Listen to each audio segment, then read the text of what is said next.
Praise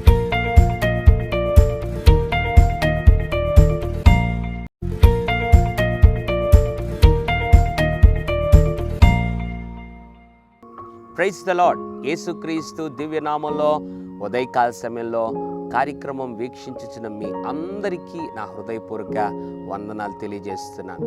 చాలామందికి ఉన్నటువంటి ఆలోచన ఏంటంటే, దేవుణ్ణి చూస్తే బాగుంటుంది, దేవుడిని నేను కనుగొంటే బాగుంటుంది. ఎన్నో సంవత్సరాలుగా ఈ ఆశతో ఉన్నాను, దేవుడు ఎప్పుడు నాకు కనిపిస్తాడు, దేవుడిని నేను ఎప్పుడు కనుగొనగలను అని చాలామందికి మనలో ఆశ ఉండుంటుంది. నాకు కూడా ఆశ ఉంది. అయితే దేవుణ్ణి మనం ఎప్పుడు సంపూర్ణంగా కనుగొనగలము అని దేవుడు తన వాక్యముల నుండి ఒక మాటను జ్ఞాపకం చేస్తున్నాడు. ఏంటా మాట? సామెతల గ్రంథం 8వ అధ్యాయం 17వ వచనం, నన్ను జాగ్రత్తగా వెతుకువారు నన్ను కనుగొందురు. ఎంత అద్భుతమైన మాట! నన్ను జాగ్రత్తగా వెతుకువారు నన్ను కనుగొందురు అంటున్నాడు. అంటే దేవుని కనుగొనాలంటే జాగ్రత్త అవసరం.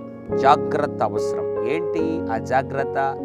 ప్రార్థనలో జాగ్రత్తగా దేవుని వెతకాలి, వాక్య ధ్యానములో జాగ్రత్తగా దేవుని వెతకాలి.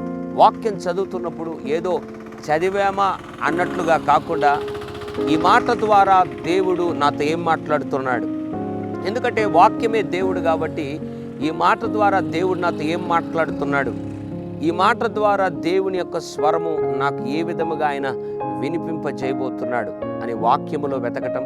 రెండవది, ప్రార్థనలో కనిపెట్టాలి, దేవుని స్వరాన్ని కొరకు కనిపెట్టాలి.